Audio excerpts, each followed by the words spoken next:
Hey guys, this is CA Monish Vora, your educator for CA Foundation Economics and BCK। दोस्तों आपका बहुत बहुत स्वागत है Unacademy CA foundation YouTube channel पे। हम अभी कर रहे हैं इकोनॉमिक्स चैप्टर नंबर 3 का हम क्लासेस अभी कर रहे हैं हमारे कंडक्ट हमारे इस यूट्यूब चैनल पे। डिटेल्ड फास्ट ट्रैक सीरीज ये चल रही है जिसमें हम थियरी ऑफ प्रोडक्शन कॉस्ट कर रहे हैं। थियरी ऑफ प्रोडक्शन हो चुका है, अभी थियरी ऑफ कॉस्ट चल रहा है। ठीक है दोस्तों, दिसंबर 22 में हमारे बहुत ही ज्यादा जबरदस्त रिजल्ट्स आए थे। मोर देन 44 स्टूडेंट्स के आसपास ने 90 प्लस मार्क्स स्कोर किए थे। एंड ये वो स्टूडेंट्स हैं जिन्होंने पूरा इकोनॉमिक्स बीसी के मुझसे कवर किया था। सो अगर आप जून 23 है ना, मैं एक्सपेक्ट कर रहा हूं कि जून 2023 में भी इससे ज्यादा जबरदस्त रिजल्ट्स आएंगे। ठीक है, आप जो है दोस्तों क्या कर सकते हैं, आप अगर मुझसे फुल कोर्स पढ़ना चाहते हैं इकोनॉमिक्स बीसीके का, तो आप जो है अनअकैडमी प्लस का सब्सक्रिप्शन ले सकते हैं। हमारे इस मंजिल 2.0 बैच को ज्वाइन करें जो करंटली अभी चल रही है। यस, ये इसमें मैं सुबह आता हूं 9:15 बजे पढ़ाने के लिए एंड बाकी सब्जेक्ट्स भी इसमें कवर होते हैं। तो ये जून 23 वाले बच्चों के लिए बैच है। MV सर कोड यूज करके इसे ज्वाइन कर सकते हैं। या तो फिर अगर किसी का आपके कोई जूनियर है या आपका ही एग्जाम दिसंबर 2023 में है, तो हमारा नया मंजिल बैच बेटा स्टार्ट होने वाला है। 3 अप्रैल से स्टार्ट हो रहा है अनअकैडमी प्लस पे। आप इसे ज्वाइन कर सकते हैं। MV सर कोड यूज कर सकते हैं। आज 31 मार्च लास्ट डेट है। इसमें 25% डिस्काउंट अगर आपको चाहिए तो मिल जाएगा। ठीक है ना, तो इस बैच को जरूर ज्वाइन करें MV सर कोड को यूज करके। आइए, सो हमने दोस्तों हमने जो है कल के क्लास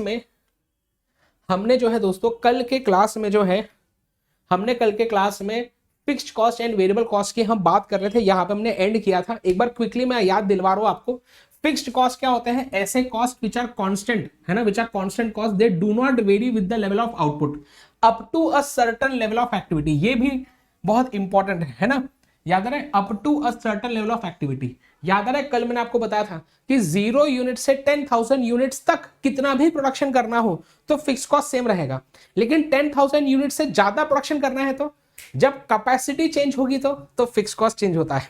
बोलते हैं fixed cost is a function of capacity, है ना। इसके एग्जांपल्स ये आपको बोलते हैं, these are the cost which require fixed expenditure of funds irrespective of the level of output. Output का लेवल चाहे कुछ भी हो, इन पे आपको एक फिक्स्ड अमाउंट खर्चा करना पड़ता है। जैसे कि हमने रेंट का लिया था एग्जाम्पल, प्रॉपर्टी टैक्सेस जो आपको म्युनिसिपल कॉर्पोरेशन को देना पड़ता है। अब आपके वो एरिया पे डिपेंड करता है। समझो 1000 स्क्वायर फीट का अगर आपका एरिया है आपके फैक्ट्री का, तो समझो उस पर आपको 10,000 रुपए का जो है ये टैक्स देना है, प्रॉपर्टी टैक्स। अब आप उस पर कितना भी प्रोडक्शन करो, प्रॉपर्टी टैक्स 10,000 ही देना पड़ेगा। Interest on loan, very important, MCQ आया था, very very important. Interest on loans ये भी फिक्स्ड कॉस्ट होता है। समझो आपने बैंक से 10 लाख रुपए का लोन लिया जिसपे 12% का इंटरेस्ट देना है, तो एक साल में आपको 1,20,000 का इंटरेस्ट देना पड़ेगा। करेक्ट। अब आप चाहे प्रोडक्शन कितना भी करो, ज्यादा करो, कम करो, कितना भी करो, वो जो इंटरेस्ट जितना अमाउंट का देना है उतना ही देना पड़ेगा। 1,20,000 देना पड़ेगा, वो फिक्स्ड है। तो इंटरेस्ट ऑन लोन क्या है? फिक्स्ड कॉस्ट है। इस पे अलग से MCQ आया हुआ है। ठीक है, then fixed cost is a function of capacity. ये मैंने आपको ऑलरेडी कल समझा दिया था। अब कुछ पॉइंट्स इसमें हमारे बचे थे, एक बार जल्दी से देख लेते हैं। आइए, हाँ, तो अब अगली बात आती बेटा, जैसे मैंने आपको वेरिएबल कॉस्ट में कल समझाया था। क्या समझाया था कल? मैंने बताया वेरिएबल कॉस्ट ऐसे कॉस्ट होते हैं जो क्या बताइए, जो वेरी करते हैं प्रोडक्शन के लेवल के साथ साथ। जितना ज्यादा आउटपुट बनेगा उतना ज्यादा वेरिएबल कॉस्ट हमें लगेगा। तो these are the cost which vary with the level of output. फिर मैंने आपको ये पॉइंट बताया था, अगर हम कुछ समय के लिए हमारे फर्म को शट डाउन करें, कुछ समय के लिए हमारे बिजनेस को बंद रखें, तो उस समय पे आपको वेरिएबल कॉस्ट का खर्चा करने की जरूरत नहीं है। तो variable cost can be avoided in the short run. अगर हम बिजनेस को कुछ दिनों के लिए बंद रखें तो उन दिनों के लिए हमें वेरिएबल कॉस्ट का खर्चा अवॉइड कर सकते हैं, खर्चा करने की जरूरत नहीं। लेकिन मुझे बताइए, जैसे लॉकडाउन, बेटा लॉकडाउन हुआ था अभी, समझो आपकी फैक्ट्री जो है ना उसका रेंट देना है 15,000 पर मंथ। अब लॉकडाउन हो गया और 20 दिन के लिए फैक्ट्री बंद थी, तो आप क्या आपके लैंडलॉर्ड को ऐसा बोल सकते हैं क्या? मकान मालिक को ऐसा बोल सकते हैं क्या, अरे भैया देखो 20 दिन तो दुकान बंद ही थी, इसका रेंट मत लो? ऐसा होता क्या? रेंट का जो अमाउंट है वो तो देना ही पड़ता है। मतलब अगर हम फर्म को शट डाउन करें कुछ समय के लिए तो वेरिएबल कॉस्ट को हम अवॉइड कर सकते हैं, लेकिन फिक्स्ड कॉस्ट को हम अवॉइड नहीं कर सकते, ये खर्चा करना ही पड़ता है। बोलते if firm closes down for some time, कुछ दिनों के लिए हमने फर्म को, बिजनेस को बंद रखा है ना, तो बंद किया है कुछ समय के लिए, बिजनेस बंद नहीं कर दिया, हमारी दुकान बंद रखी है कुछ दिनों के लिए, है ना। If the firm closes down for some time but remains in business, business चालू है, मतलब हमने बिजनेस बंद नहीं किया, हमारी दुकान बंद की है कुछ दिनों के लिए, तो उस केस में आप फिक्स्ड कॉस्ट को अवॉइड नहीं कर सकते, आपको रेंट का खर्चा तो कर देना ही पड़ेगा। इसके लिए शब्द यूज होता है इनएस्केपेबल, मतलब आप एस्केप नहीं कर सकते, फिक्स्ड कॉस्ट का खर्चा इंकर करना ही पड़ेगा, आप इससे दूर नहीं भाग सकते, बस ठीक है। और लास्ट पॉइंट जिसका हमें इसमें देखना था, मतलब इस पॉइंट में जल्दी से देखेंगे, वो है दोस्तों शटडाउन कॉस्ट। बोलते हैं शटडाउन कॉस्ट ऐसे कॉस्ट होते हैं which continue even after operations are suspended. अब बहुत बार क्या होता है कि हमने बिजनेस को बंद कर दिया, बिजनेस चल नहीं रहा था तो बिजनेस को बंद कर दिया, लेकिन हमारे फैक्ट्री के अंदर जो मशीनरीज पड़ी थी ना, हम उसको बेचने जा रहे थे मार्केट में, है ना, क्योंकि फैक्ट्री का जो मालिक था, जो लैंडलॉर्ड था, उसने बोला फैक्ट्री खाली करो। अब मशीनरी को घर पे थोड़ी लेके जाएंगे, इतनी बड़ी बड़ी मशीनरीज घर पे थोड़ी रखेंगे, तो हम बेचने गए हमारी पुरानी मशीनरीज को मार्केट में, कोई खरीदने को तैयार ही नहीं है। अब क्या करेंगे मशीनरी का, है ना, उसका कुछ तो पैसा मिलेगा, अभी फेंक भी नहीं सकते, है ना, तो अब क्या करेंगे, बोलते काम करो एक अलग से छोटी जगह ले लो गोडाउन जैसी, और उसमें ये जो पुरानी मशीनरी है ना वो गोडाउन में रख लेना। अब समझो अगर वो गोडाउन भी आपने रेंट पे लिया तो मतलब बिजनेस को बंद करने के बाद जो मशीनरीज हमारे पास पड़ी हुई थी वो यूज नहीं आ रही थी, तो उनको हमने एक गोडाउन में बंद करके रख दिया, जिसका थोड़ा सा कम रेंट होगा, है ना, ऑब्वियसली गोडाउन है तो कम रेंट होगा, पर रेंट तो देना पड़ रहा है, बिजनेस खत्म होगा उसके बाद भी। इसको बोलते हैं शटडाउन कॉस्ट। पढ़िए एक बार, बोलते हैं cost which continue even after operations are suspended. जैसे एग्जांपल देखो, for storing of an old machinery, तो क्या हो जाता है शटडाउन कॉस्ट। समझ में आ गया। अब अगली बात देखेंगे यहां पे,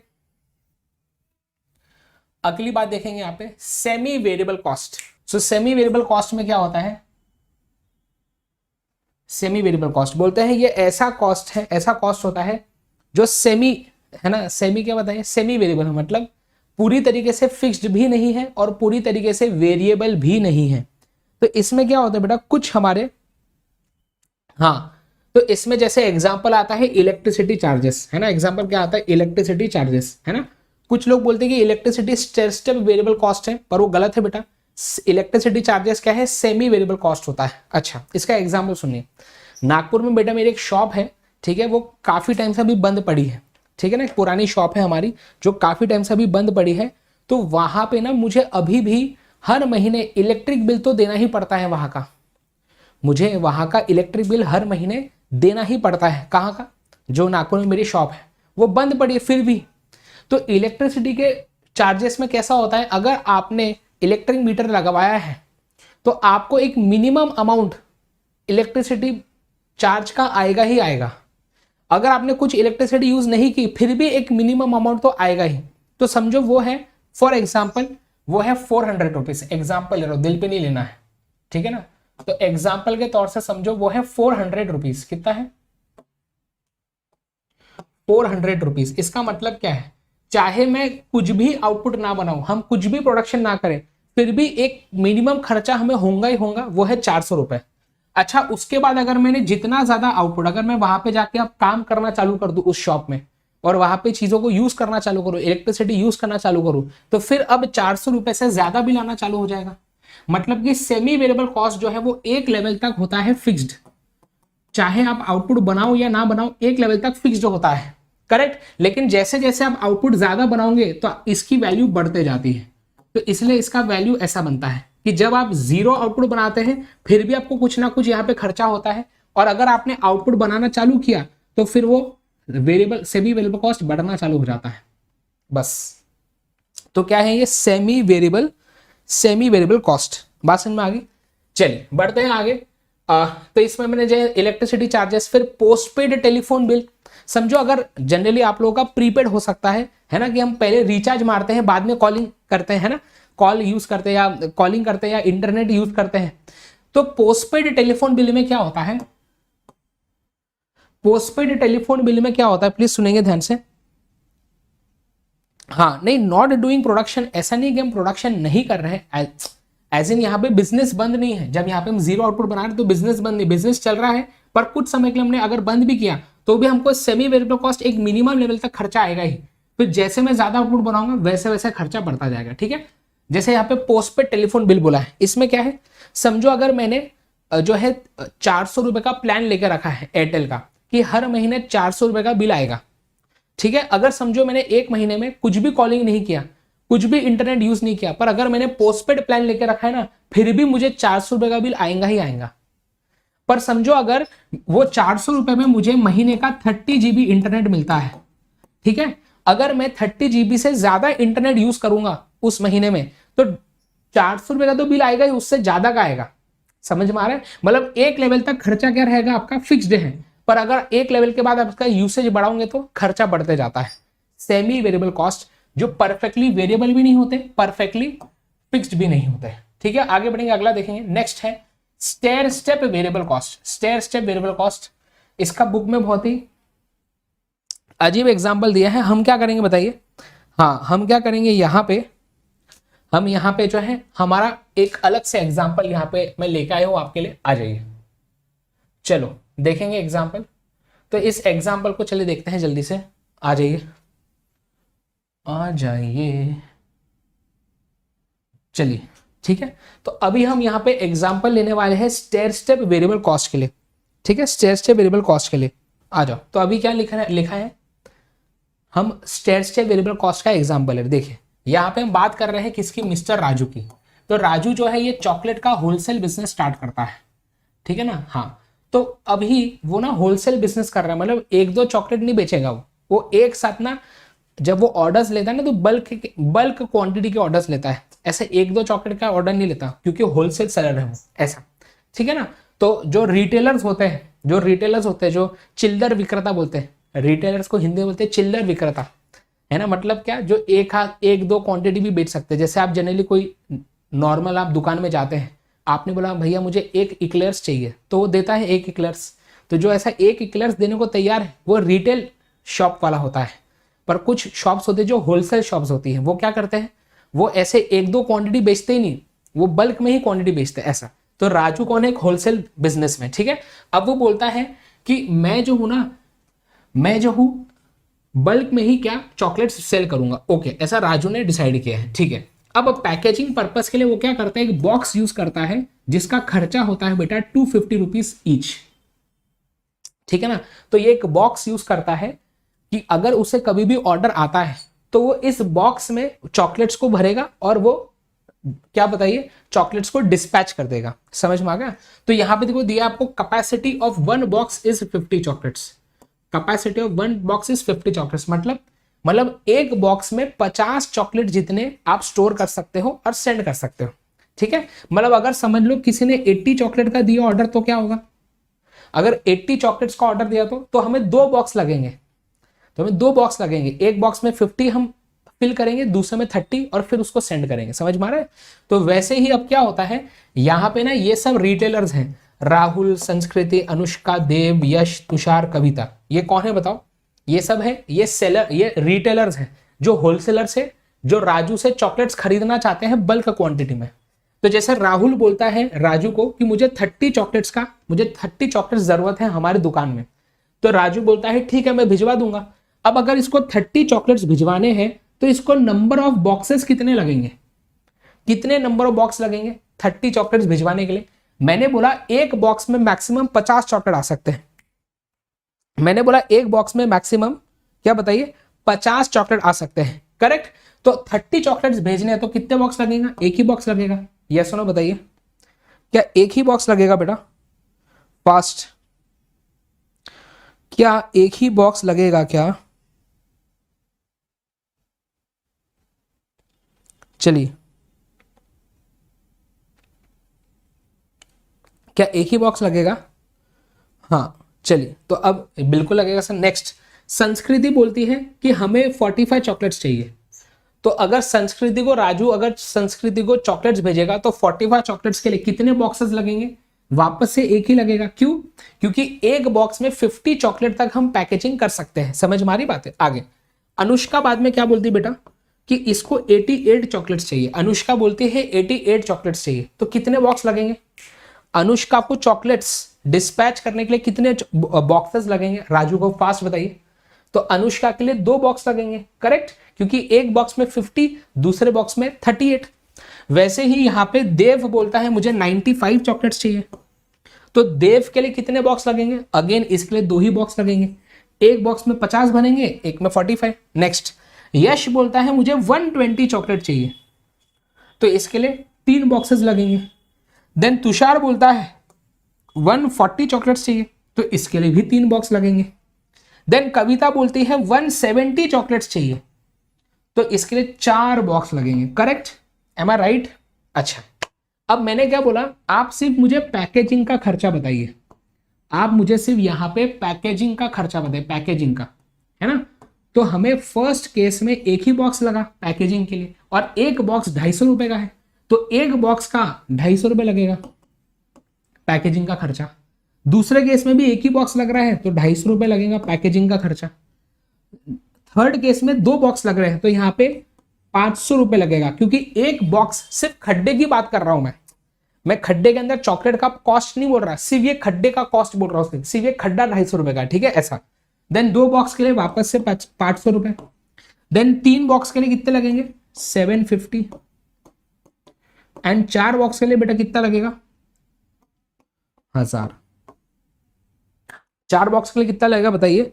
1000। क्या बात समझ में आ रही बताइए फास्ट जल्दी से? है? यस, बस यही है बेटा, ये जो कॉस्ट ऑफ पैकेजिंग है ना, यहाँ पे ये एक टाइप का स्टेयर स्टेप वेरिएबल कॉस्ट का एग्जांपल हो गया। कैसे सर? देखो, स्टेयर स्टेप वेरिएबल कॉस्ट बोलता है कि ये ऐसा कॉस्ट होता है जो एक पर्टिकुलर लेवल तक कांस्टेंट रहता है, फिर एकदम से बढ़ता है, फिर एक पर्टिकुलर लेवल तक कांस्टेंट रहेगा, फिर एकदम से बढ़ेगा, फिर कुछ लेवल के लिए कांस्टेंट रहेगा, फिर एकदम से बढ़ेगा। सर मतलब चेक करो, अगर मुझे 1 से 50 चॉकलेट का ऑर्डर देना है तो पैकेजिंग कॉस्ट 250 का ही लगेगा। अगर हम 40 चॉकलेट का ऑर्डर दें, 30 चॉकलेट का ऑर्डर दें, 45 चॉकलेट का ऑर्डर दें, 1 से लेके 50 चॉकलेट्स तक अगर ऑर्डर दिया तो 250 रुपए का ही पैकेजिंग का खर्चा लगेगा। मतलब इस रेंज के लिए, हमारा जो कॉस्ट है पैकेजिंग का यहां पे, वो क्या है? फिक्स्ड है। पर जैसे ही 50 चॉकलेट से ज्यादा अगर किसी ने ऑर्डर किए तो अब उसके लिए 2 बॉक्सेस लगेंगे। तो अगर 51 से लेके 100 चॉकलेट्स तक के अगर ऑर्डर आए तो हमें इसके लिए 500 रुपए का खर्चा लगेगा। मतलब इस रेंज के लिए 250 रुपए का खर्चा, इस रेंज के लिए 500 रुपए का खर्चा। वैसे ही अगर 101 से 150 चॉकलेट का ऑर्डर आए तो हमें 750 का खर्चा लगेगा, क्योंकि 3 बॉक्सेस लगेंगे। एंड वैसे ही अगर मुझे 151 से 200 चॉकलेट का ऑर्डर आए तो इस रेंज में हमें खर्चा लगेगा पैकेजिंग का 1000 रुपए का। तो स्टेयर स्टेप वेरिएबल कॉस्ट होता है जो एक पर्टिकुलर रेंज के लिए कांस्टेंट होता है। तो इस रेंज के लिए ये कॉस्ट कांस्टेंट है, इस रेंज के लिए ये कॉस्ट कांस्टेंट है, इस रेंज के लिए ये कॉस्ट कांस्टेंट है। अब बच्चा बोल रहा है सर कोई मुझे ये बता दो कि स्टडी मटेरियल में कहाँ है? बेटा स्टडी मटेरियल में ये एग्जाम्पल नहीं है, ये मैंने एग्जाम्पल बना के आपको समझाया है, ठीक है ना? चले अब आ जाइए। तो आपके स्टडी मटेरियल में क्या दिखेगा आपको? आपके स्टडी मटेरियल में ये दिखेगा, आ जाओ। आपके स्टडी मटेरियल में आपको दिखेगा ये चीज आपके स्टडी मटेरियल में दिखेगी कि स्टेयर स्टेप वेरिएबल कॉस्ट क्या है। आज ये पढ़ेंगे। तो बोलते हैं stair step variable cost, it is, देखो, some cost which may increase in a stair step fashion, they remain fixed over a certain range of output but suddenly jump to a new higher level when output goes beyond a given limit। देखो अभी क्या लिखा, देखो यहां पे आओ, यहां पे देखो, हमारे 1 से लेके, है ना, या ऐसे बोल सकता है 0 से लेके 50 के बीच में अगर ऑर्डर आया तो हमें एक ही बॉक्स लगेगा, तो 250 रुपए का ही खर्चा होगा। लेकिन जैसे ही हमारा 50 चॉकलेट से ज्यादा का ऑर्डर आया, मतलब इस रेंज में अगर हमें ऑर्डर आता है तो हमारा खर्चा एकदम से बढ़ जाएगा और अब 500 रुपए का खर्चा लगेगा पैकेजिंग का। लेकिन अगर 100 से 150 का ऑर्डर आए तो एकदम से खर्चा बढ़ जाएगा और अब हमें 150 रुपए का खर्चा लगेगा। तो स्टेयर स्टेप फैशन में बढ़ता है जब खर्चा, इसे क्या बोलते हैं, स्टेयर स्टेप वेरिएबल कॉस्ट। क्या बात समझ में आ गई मुझे बताइए फास्ट, है ना? यस, बात समझ में आ गई। हाँ, तो ये चीज क्या बताइए, आपके बुक में ये लिखा हुआ है, इसका एग्जाम्पल मैंने बना के दिया, बुक में ये चीज दी है, ठीक है ना? चलिए अब हम क्या पढ़ने वाले हैं, अब हम पढ़ने वाले हैं short run total cost curves.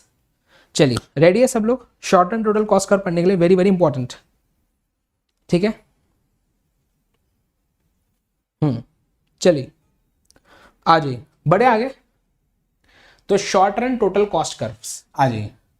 तो अब हम क्या करेंगे, अब हम ये पढ़ने के लिए समझेंगे बात कुछ, ठीक है। इधर आइए, इधर देखो, सुनिए सुनिए प्लीज देखो। मैंने आपको कुछ पढ़ाया था पहले, मैंने बोला था प्रोडक्शन फंक्शन, याद करो। कहाँ गया प्रोडक्शन फंक्शन, हमने बनाया था ना अरे किसका, आएगा आएगा, अरे अरे अरे कहाँ गए, ये रहा, ये देखो दिख रहा है प्रोडक्शन फंक्शन। बताओ कितनी सारी चीजें आपको हमने बता दी अभी तक।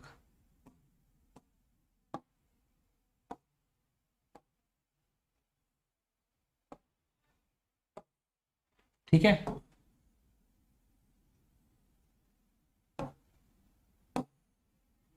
तो प्रोडक्शन फंक्शन की बात सुनेंगे प्लीज। तो हमने आपको बोला था प्रोडक्शन फंक्शन क्या बताता है, प्रोडक्शन फंक्शन बताता है हमारे इनपुट और आउटपुट के बीच का रिलेशनशिप, कि कौन से टाइप के इनपुट को यूज करके कितना आउटपुट हमारा बनेगा, ठीक है ना। तो हम बोलते हैं कि शॉर्ट रन में हम जब प्रोडक्शन फंक्शन देखते हैं तो शॉर्ट रन में क्या होता है, हमारा लेबर होता है वेरिएबल, कैपिटल होता है फिक्स्ड। तो हम बोलते हैं अगर हम हमारे इस वेरिएबल इनपुट को चेंज करते रहेंगे तो इससे हमारे आउटपुट पे क्या असर पड़ता है, ये बताता है law of variable proportion, correct.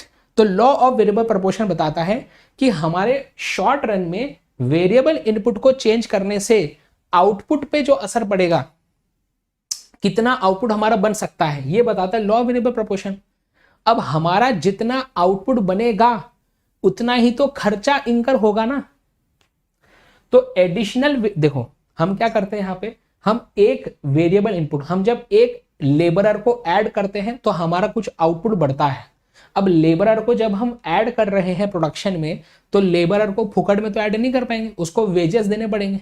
तो जब हम लेबरर को ऐड कर रहे हैं प्रोडक्शन प्रोसेस में तो उसके लिए कुछ खर्चा करना पड़ेगा, इनपुट को यूज करने का कुछ खर्चा करना पड़ेगा, उससे आउटपुट हमारा कितना बढ़ेगा, आउटपुट की क्या वैल्यू आएंगी, ये आएगा हमारे यूनिट 2 में। तो अभी जब हम पढ़ रहे हैं short run total cost curves, तो किसके हिसाब से बनेंगे short run total cost curve, इस लॉ के हिसाब से। क्योंकि ये लॉ बताता है, ये लॉ क्या बताता है कि कितने इनपुट से कितना आउटपुट बनेगा। तो हमें नंबर ऑफ यूनिट्स कहां से पता चलेंगे, यहां से। अब उसका खर्चा कितना होगा वो हम देखने वाले हैं अभी यूनिट 2 में। समझ में आ गई बात है? हाँ, तो जब हम short run total cost curve बनाएंगे तो वो short run total cost curve के जो कर्व्स है ना वो इस लॉ को फॉलो करेंगे। इस लॉ के हिसाब से जो आउटपुट बनेगा उसका खर्चा कितना होगा वो हम देखने वाले हैं अभी। समझ में आ गई बात है? तो चलिए अब आइए, है ना, कितना बताइए, कितना कनेक्ट करके बताना पड़ता है। आ जाइए अब इधर आओ। तो देखो अब क्या बोल रहे हैं यहाँ पे, ध्यान दीजिए। बोलते हैं शॉर्ट रन में क्या होता है, शॉर्ट रन में हम हमारे इनपुट्स को डिवाइड कर सकते हैं, वेरिएबल इनपुट और फिक्स्ड इनपुट, है ना। हम शॉर्ट रन में हमारे इनपुट्स को डिवाइड कर सकते हैं variable input and fixed input में, करेक्ट। वेरिएबल इनपुट को यूज करने का जो खर्चा है वही होता है variable cost. So total variable cost होगा वेरिएबल इनपुट को यूज करने का खर्चा। वैसे ही हमारे फिक्स्ड इनपुट को यूज करने का खर्चा होता है टोटल फिक्स्ड कॉस्ट। समझ में आ गया?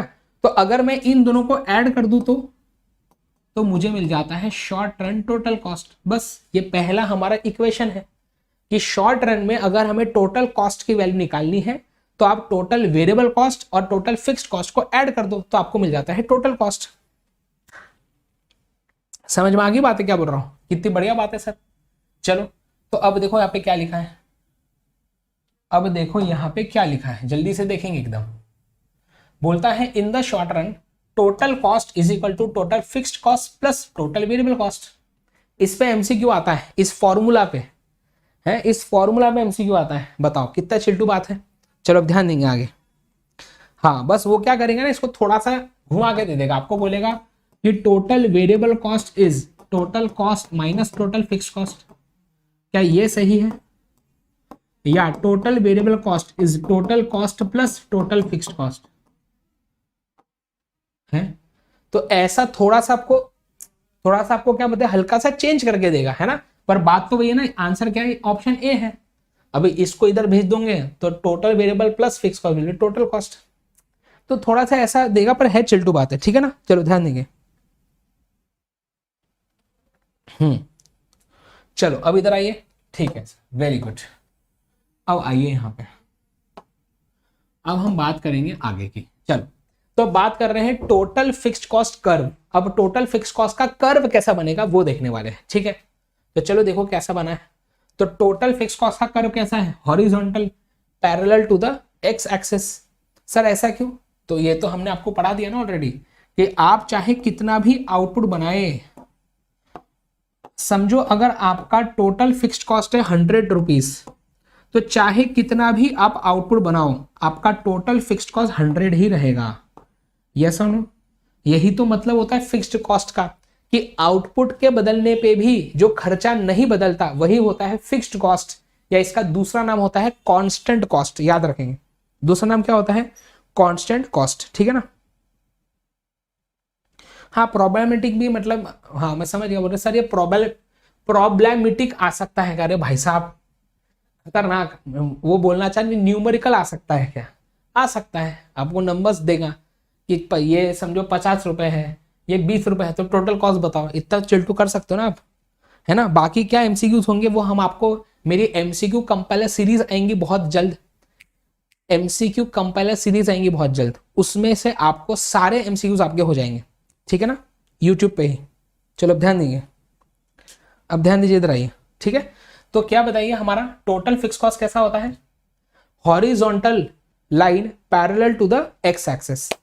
बोलते हैं सर हाइपरबोला, बेटा हाइपरबोला एवरेज फिक्स कॉस्ट होता है, तो थोड़ा रुको ना, है ना। चलिए तो हमारा टोटल फिक्स कॉस्ट कैसा होगा, देखो क्या लिखा है, it will be horizontal straight line parallel to X axis. MCQ आ सकता है कि टोटल फिक्स कॉस्ट कर्व का शेप कैसा होता है, horizontal straight line parallel to the X axis, ठीक है। ओके नेक्स्ट, बोलते हैं ये कहां से स्टार्ट होता है, तो ये स्टार्ट होता है वाई एक्सिस के किसी पॉइंट से। तो ये कहां से स्टार्ट हो रहा है, देखो तो हमारा टोटल फिक्स कॉस्ट स्टार्ट हो रहा है बेटा वाई एक्सिस के, है ना, वाई एक्सिस के किसी पॉइंट से चालू हो रहा है। बात समझ में आ रही है, वाई एक्सिस के किसी पॉइंट से चालू हो रहा है हमारा total fix cost curve, correct. आगे बढ़ेंगे, चलो बढ़े आगे next. Okay sir very good, ठीक है। अब ये तो हो गया सर, अगली बात करेंगे टोटल वेरिएबल कॉस्ट की, अगली बात करेंगे टोटल वेरिएबल कॉस्ट की। आ जाओ, बोलते हैं टोटल वेरिएबल कॉस्ट, है ना। टोटल वेरिएबल कॉस्ट के साथ क्या होता है, बोलते हैं initially it increases at a decreasing rate and then at an increasing rate. अच्छा तो क्या बोल रहा है ये, टोटल वेरिएबल कॉस्ट, देखो जैसे जैसे आप आउटपुट बढ़ाओगे तो टोटल वेरिएबल कॉस्ट तो बढ़ेगा, ये कॉमन सेंस की बात है। जितना ज्यादा आउटपुट बनाओगे तो टोटल वेरिएबल कॉस्ट बढ़ेगा ही, लेकिन होता क्या है, इनिशियली ये डिक्रीजिंग रेट से बढ़ता है और लेटर वो इंक्रीजिंग रेट से बढ़ता है। समझ में आ रहा है? अच्छा अच्छा सुनेंगे ध्यान से। चलिए तो इधर आइए, सुनिए सुनिए, कोई बात नहीं, इधर आइए देखिए, तो सुनिए, इनिशियली डिक्रीजिंग रेट से बढ़ेगा और लेटर इंक्रीजिंग रेट से। अच्छा से इसका मतलब क्या है, आइए वही बता रहा हूं, आ जाओ, ठीक है आ जाइए। तो हम एक एग्जाम्पल लेते हैं इसका, ठीक है, हम एक एग्जाम्पल लेते हैं ताकि आपको ये बात समझ में आ जाए। चलिए, तो हम बोल रहे हैं कि जैसे मैं लिख रहा हूं यहां पे क्वांटिटी, ठीक है, तो क्वांटिटी 1 2 3 4 5 6 7, ये क्या है, क्वांटिटी ऑफ आउटपुट है, ठीक है ना, ये आउटपुट है, मैं लिख देता हूं आउटपुट, हमारे आउटपुट की क्वांटिटी मतलब कितने यूनिट्स हमने प्रोड्यूस किए उसकी क्वांटिटी, ठीक है। अब समझो इसको प्रोड्यूस करने का टोटल फिक्स कॉस्ट आ रहा है 100। अब एक यूनिट बनाने का फिक्स कॉस्ट 100 है, तो 2 यूनिट बनाने का फिक्स कॉस्ट कितना होगा, 100 होगा। 3 यूनिट बनाने का फिक्स कॉस्ट ये भी 100 होगा, 4 का वो भी 100, 5 का वो भी 100, 6 का वो भी 100, 7 का वो भी 100। चाहे आप आउटपुट कितना भी चेंज करो, फिक्स कॉस्ट सेम रहता है। समझ में आ रही बात है? इसको थोड़ा डार्क कर देता हूं मैं, इसको थोड़ा सा डार्क कर देता हूं बस।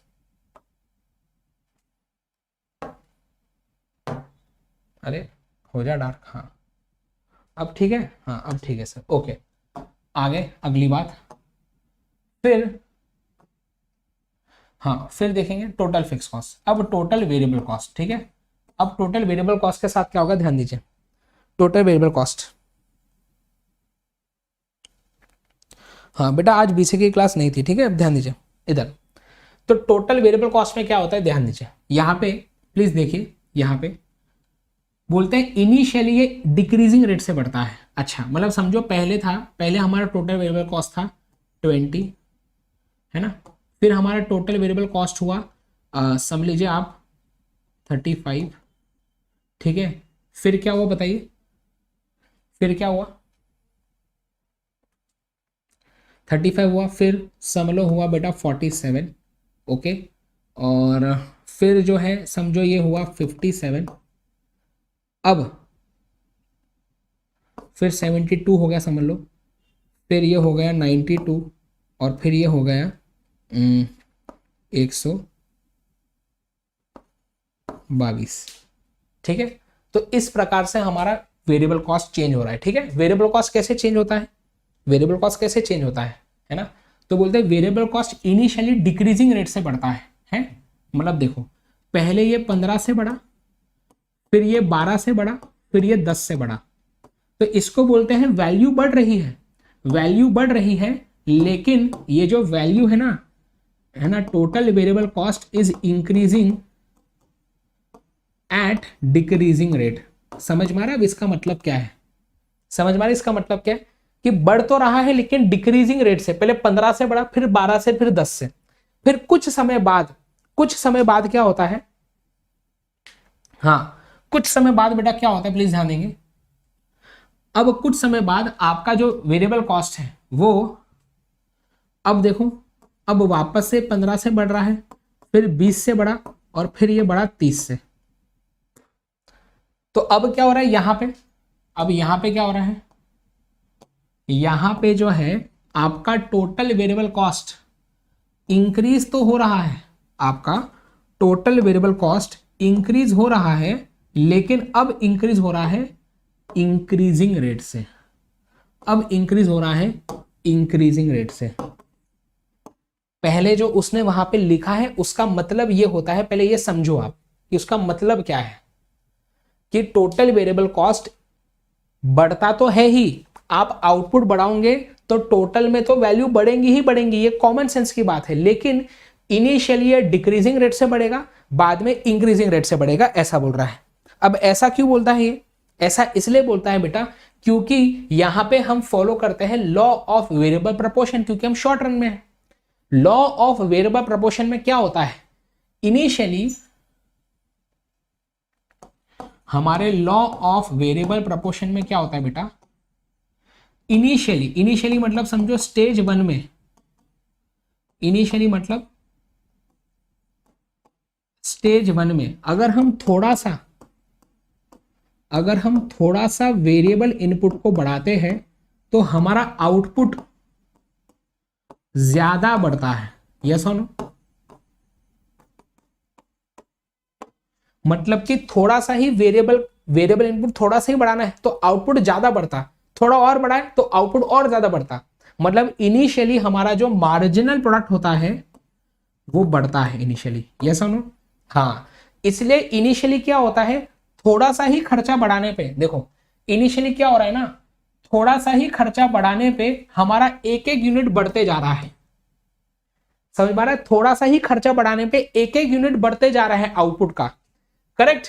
लेकिन एक पॉइंट के बाद, मतलब स्टेज 2 है ना, स्टेज 2 में आने के बाद क्या होगा, अब हमारा मार्जिनल प्रोडक्ट, वैसे तो स्टेज 1 से ही गिरना चालू हो जाता है, पर स्टेज 2 में तो स्टार्टिंग से गिरता है मार्जिनल प्रोडक्ट, मतलब अब हमें ज्यादा वेरिएबल इनपुट पे खर्चा करना पड़ेगा, ज्यादा वेरिएबल इनपुट बढ़ाना पड़ेगा, है ना, ज्यादा वेरिएबल इनपुट बढ़ाना पड़ेगा आउटपुट को बढ़ाने के लिए। तो जब हम एक पॉइंट के बाद जब स्टेज 2 वगैरह में आ जाते हैं, तब अब सेम यहां पे एक यूनिट, सेम वही एक यूनिट बनाने के लिए, सेम वही एक यूनिट बढ़ाने के लिए अब मुझे ज्यादा खर्चा करना पड़ेगा वेरिएबल इनपुट पे, सेम वही एक यूनिट बढ़ाने के लिए अब ज्यादा एडिशनल खर्चा करना पड़ेगा, सेम एक और यूनिट बढ़ाने के लिए अब मुझे ज्यादा खर्चा करना पड़ेगा, ऐसा बोला जा रहा है। क्या फील आ रही है बात है क्या बोल रहा हूं? हाँ, इसीलिए इसलिए जो है क्या बताइए, देखो आगे ना बेटा वापस से इसको हम क्या बोलते बताओ, हाँ जैसे इंश्योरेंस एजेंट होते हैं, है ना, वैसे दलाल हैं क्या करेंगे यार, हद हो गई। ठीक है, तो अब यह बात समझ में आ गई, बताइए फास्ट, क्या बात समझ में आ गई आपको, बताइए जल्दी से, है ना? चलिए, क्या बात समझ में आ गई? Very good. ठीक है, तो बस यही तो पॉइंट है। तो क्यों ऐसा होता है? Due to law of variable proportion, बस यही कॉन्सेप्ट है कि इनिशियली क्या होता है, हमें थोड़ा सा ही वेरिएबल इनपुट बढ़ाने से, थोड़ा सा ही वेरिएबल कॉस्ट बढ़ाने से आउटपुट ज्यादा बढ़ता है ना? तो अब देखो, जब हम ऐसा बोलते हैं ना, जब कोई कर्व, देखो सुनो बात ध्यान से, ठीक है ना, जब बेटा कोई कर्व इंक्रीज होता है विद डिक्रीजिंग रेट, जब बेटा कोई कर्व इंक्रीज होता है विद डिक्रीजिंग रेट, ठीक है ना, तो क्या होता है सुनिए, जब कोई कर्व बेटा इंक्रीज होता है विद डिक्रीजिंग रेट, तो कैसा कर्व बनता है पता है? ये कर्व बनता है ऐसा, ऐसा बनता है कर्व, इसको बोलते हैं इंक्रीज होना विथ, सॉरी ये एक मिनट, ऐसा बनेगा, ठीक है, ऐसा, इसको बोलते हैं इंक्रीज होना विद डिक्रीजिंग रेट, ठीक है, हाँ। और जब कोई कर्व इंक्रीज होता है इंक्रीजिंग रेट से, तो तब हमारा कर्व ऐसा बनता है, तब ऐसा बनता है कर्व, इसको बोलते हैं इंक्रीज होना विथ इंक्रीजिंग रेट। क्या बात समझ में आ रही है? तो जब ऐसा बढ़ता है कर्व तो बोलते हैं इंक्रीजिंग विथ इंक्रीजिंग रेट, जब ऐसा बढ़ता है कर्व, जब ऐसा कर्व बढ़ता है तो बोलते हैं इंक्रीजिंग विद डिक्रीजिंग रेट। अब पहले क्या है?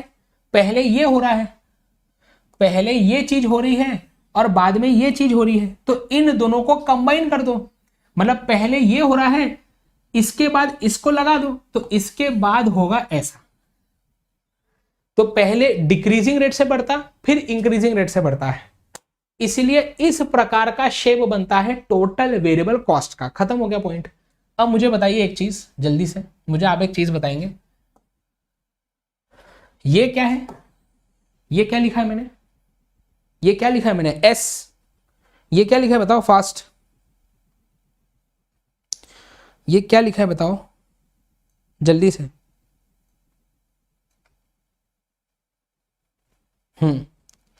ये क्या लिखा है बेटा? ये क्या है? ये क्या लिखा है? ये मैंने एस लिखा है, पर इसका शेप कैसा है ना, इसका शेप ऐसा है, इसका शेप ऐसा है। तो ऐसा मतलब क्या आपको लग रहा है कि ये इसका इन्वर्टेड है, इसका उल्टा है? ये जो शेप है ये इसका उल्टा है, इसलिए हम बोलते हैं कि टोटल वेरिएबल कॉस्ट का जो शेप होता है वो होता है इन्वर्टेड एस शेप्ड। खत्म हो गया पॉइंट। आ जाओ इधर, आ जाओ इधर, चलो जल्दी से देखेंगे। तो बोलता है हमारा जो टोटल वेरिएबल कॉस्ट होता है वो इंक्रीज होता है with a decreasing rate, correct, and then at an increasing rate. तो इन्वर्टेड एस शेप का कर्व बनता है। कैसा? देखें, अच्छा, जब मैं, अब ये कॉमन सेंस की बात है फिर से, जब मैं 0 यूनिट्स बनाऊंगा, जब मैं 0 यूनिट्स बनाऊंगा तो तब वेरिएबल कॉस्ट तो 0 ही रहेगा ना, इसलिए वेरिएबल कॉस्ट स्टार्ट कहां से होता है, ओरिजिन से चालू होता है, फिर ये पहले हौले हौले बढ़ता है, पहले हौले हौले बढ़ता है और फिर उसके बाद दन्ना से बढ़ता है। तो पहले ये डिक्रीजिंग रेट से बढ़ेगा, है ना, इंक्रीजेस विथ डिक्रीजिंग रेट, और फिर ये इंक्रीज होता है विथ इंक्रीजिंग रेट। क्या बात समझ में आ गई, मुझे बताइए फास्ट जल्दी से, है ना। तो इन्वर्टेड एस शेप्ड, क्या बात समझ में आ गई, चलो बढ़िया बात है। अब सर ये तो हो गया, अच्छा यहां पे लिख देंगे आपके बुक में, ऐसा क्यों होता है, ऐसा क्यों होता है, due to law of variable proportion, बात खत्म। ठीक है, आगे बढ़ेंगे अगली बात। हाँ, तो पहले क्या होगा, पहले हौले हौले, धीमे धीमे धीमे धीमे धीमे धीमे धीमे धीमे, और फिर दन्न से। तो पहले हौले हौले और फिर दन्न से। ठीक है, चलो बात खत्म हो गई। आ जाइए, अब इधर आओ, वापस से आ जाएंगे हमारे इस इधर, चलिए आ जाओ, वापस से आइए, सुनिए सुनिए सुनिए प्लीज प्लीज प्लीज, है ना, सुनिए, अच्छे बच्चे हो ना आप लोग, सुनिए, चलिए वेरी गुड। अब सुनिए, इधर आओ, अभी ये भी मैं मिटा रहा हूं क्योंकि अब ये आपको पता चल गया है ना, लॉ वेरिएबल प्रोपोर्शन वाला जो पॉइंट था। ठीक है, अब देखो क्या हो रहा है,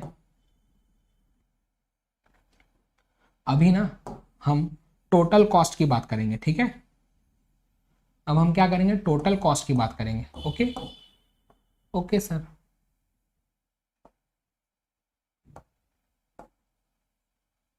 चलिए वेरी गुड। अब मुझे बताओ, हम टोटल कॉस्ट की बात कर रहे हैं, ठीक है ना। अच्छा, मैं एक और चीज करता हूं, यहां पे हम ना 0 यूनिट्स भी लिख देते हैं। ठीक है, हम 0 यूनिट्स भी लिख देते हैं, मतलब सर आ जाइए, मैं बोल रहा हूं जब हम 0 यूनिट्स बनाएंगे तब क्या होगा बताओ, जब हम 0 यूनिट्स बनाएंगे तब क्या होगा, तब भी हमारा टोटल फिक्स कॉस्ट तो 100 ही रहेगा, क्योंकि मैंने बोला ना, जब आप आउटपुट को, अगर कुछ समय के लिए अगर आप आउटपुट नहीं भी बनाएंगे, टेम्पररी समय के लिए अगर हमने शट डाउन किया बिजनेस, तो भी फिक्स्ड कॉस्ट तो देना ही पड़ता है, लेकिन वेरिएबल कॉस्ट देने की जरूरत नहीं होती।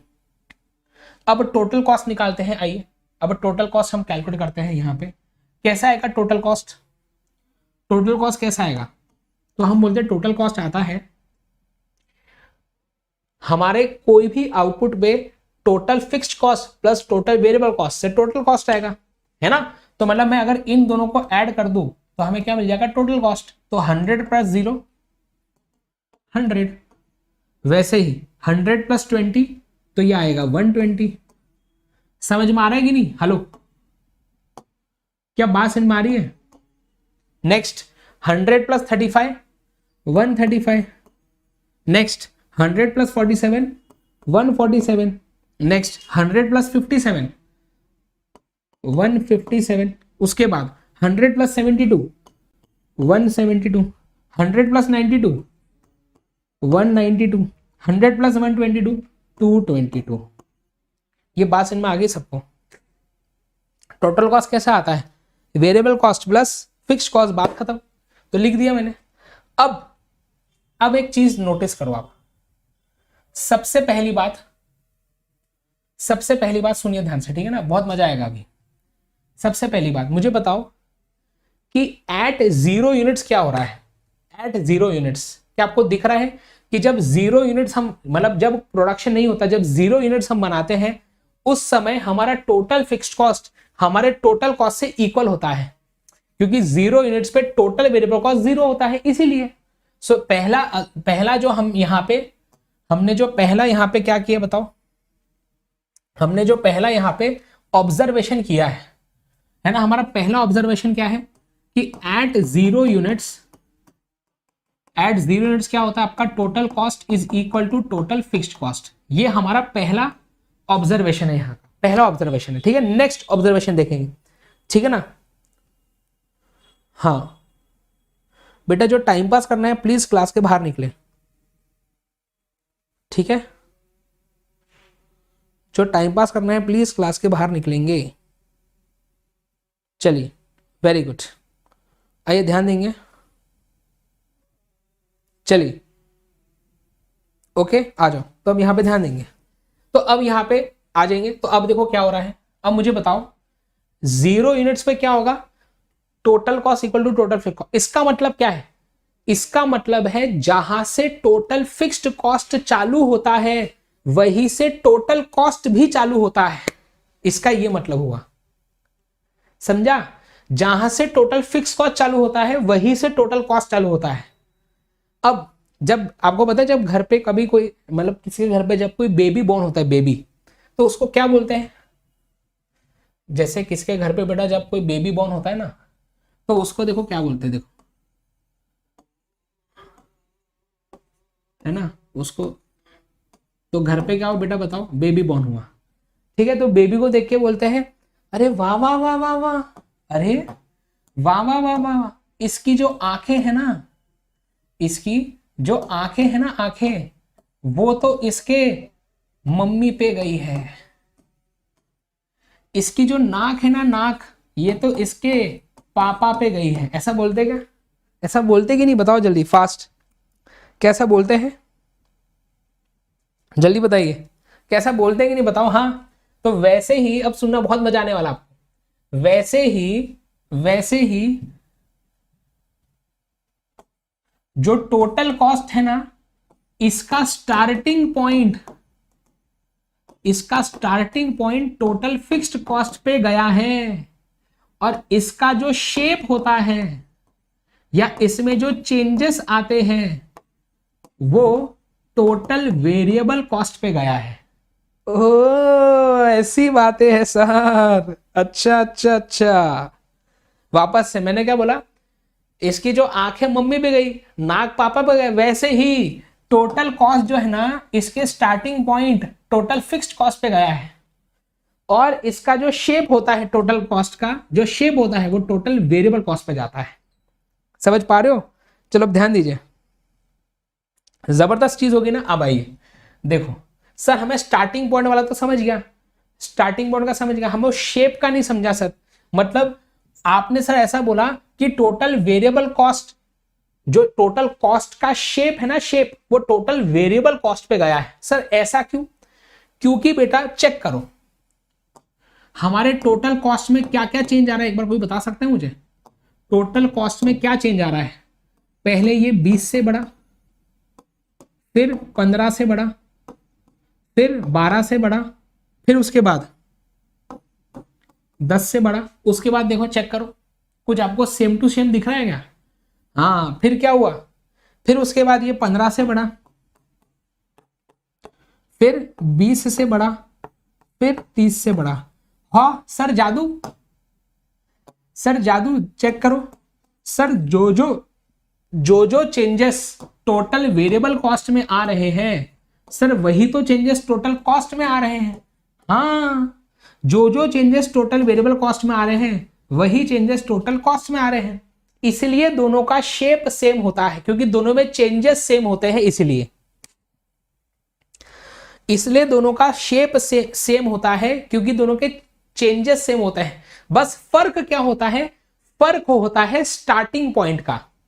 हमारा टोटल वेरिएबल कॉस्ट ये स्टार्ट होता है ओरिजिन से, ये स्टार्ट होता है ओरिजिन से, ओरिजिन स्टार्ट फ्रॉम ओरिजिन, और टोटल कॉस्ट स्टार्ट होता है, it starts from point of total fixed cost. बस इतना फर्क है, बाकी शेप दोनों का सेम है। मतलब टोटल कॉस्ट कर्व जो है ना, जो टोटल कॉस्ट कर्व है वो भी ऐसे ही होता है, पहले वो धीमे धीमे धीमे धीमे धीमे धीमे, पहले धीमे धीमे होगा और फिर दन्ना से बढ़ेगा, बस सेम ही है। आ जाओ यहाँ पे, आ जाओ यहाँ पे चेक करो,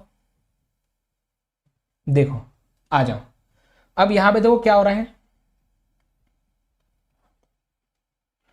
चेक करो क्या हो रहा है। देखो हमारा जो टोटल वेरिएबल कॉस्ट होता है वो ओरिजिन से चालू होता है, पहले धीमे धीमे धीमे धीमे बढ़ता है, फिर दन्ना से बढ़ता है। फिर हमारा टोटल फिक्स्ड कॉस्ट कर्व जो होता है वो कहां से चालू होता है, वो चालू होता है एक्स एक्सेस के एक पॉइंट से। मतलब समझो अगर 100 रुपीज था टोटल फिक्स कॉस्ट 0 यूनिट्स पे, तो हर जगह पे 100 यूनिट्स ही रहेगा।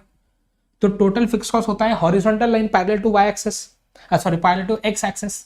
एंड हमारा जो टोटल कॉस्ट कर्व होता है वो होता एकदम ऐसा ही है, बस ये चालू यहां से होता है, इसीलिए ऐसा है। ये भी धीमे धीमे बढ़ेगा फिर दन्ना से बढ़ेगा। ये फील आया या नहीं आपको बताइए जल्दी से, फास्ट। क्या मजा आया आपको बताइए फास्ट जल्दी से, है ना। आगे है ना। अब ध्यान दीजिए, अब ध्यान दीजिए। अब यहां पे देखो क्या लिखा है, अब यहां पे देखो क्या लिखा है, प्लीज ध्यान दीजिए। अब मुझे एक बात बताइए, एक एमसीक्यू आता है यहाँ पे, एमसीक्यू आता है कि टोटल कॉस्ट और टोटल वेरिएबल कॉस्ट के बीच का जो गैप है, ये गैप की वैल्यू क्या होंगी, सोच के देखो। बोल रहा है टोटल कॉस्ट और टोटल वेरिएबल कॉस्ट के बीच में जो गैप होता है इसकी वैल्यू क्या होगी, टोटल फिक्स्ड कॉस्ट। बस यही तो आंसर है। तो बोलता है ये और ये होता है टोटल फिक्स्ड कॉस्ट, खत्म। सो एमसीक्यू आता है कि what is the difference between, what is the vertical difference between total cost and total variable cost, total fixed cost. बात खत्म। यस नो बताइए। पक्का मजा आया? तो एक बार पढ़ेंगे इसके बारे में जल्दी से, एक बार पढ़ेंगे इसके बारे में जल्दी से, प्लीज ध्यान दीजिए। बोलता है टोटल कॉस्ट कर्व कैसे ऐड, ये कैसे आता है, it is obtained by adding vertically total fixed cost and total variable cost curve, दोनों को ऐड करके आता है टोटल कॉस्ट। इसका जो स्लोप होता है ना, तो टोटल कॉस्ट का जो स्लोप है या टोटल कॉस्ट में जो चेंजेस आते हैं वो टोटल वेरिएबल कॉस्ट से इक्वल होते हैं। तो दोनों का शेप सेम है, दोनों का शेप सेम है चूंकि दोनों का स्लोप सेम है ना। सो दोनों का शेप कैसा होता है, इनवर्टेड एस शेप्ड, राइट। अच्छा, एट ईच पॉइंट चेक करो, at each point the total cost and total variable cost curve have vertical difference, vertical distance equal to total fixed cost. खत्म, टाटा बाय बाय। और एक point add कर सकते हो, total cost curve starts, total cost curve starts from a point where total fixed cost curve starts. मतलब total cost और total fixed cost का starting point same होता है। चलिए, तो आज का क्लास यहां पे समाप्त करते हैं। जो एवरेज वाले होंगे हमारे, average short run average cost, वो कल हम पढ़ेंगे। मार्जिनल कॉस्ट की बातें भी हम कल करेंगे, राइट। और फिर हम परसों के लेक्चर में लॉन्ग रन एवरेज कॉस्ट कर पढ़ेंगे। तो गाइज आई होप कि आपको मजा आया होगा हमारे आज के इस क्लास में। आप जो है अपने जूनियर्स को बता देना कि सीए फाउंडेशन दिसंबर 23 बच्चों के लिए हम 3 अप्रैल से लेके आ रहे हैं मंजिल बैच, जो कि स्टार्ट होने वाली है अनअकैडमी प्लस प्लेटफॉर्म पे। इसके लिए आपको अनअकैडमी प्लस या आइकॉनिक का सब्सक्रिप्शन लेना पड़ेगा। सारे अपने जूनियर्स को बता देना, right. And MV sir code अगर आप यूज करेंगे सब्सक्रिप्शन लेते वक्त, तो जो भी ऑफर्स है, जो भी डिस्काउंट्स आपको मिल जाएंगे।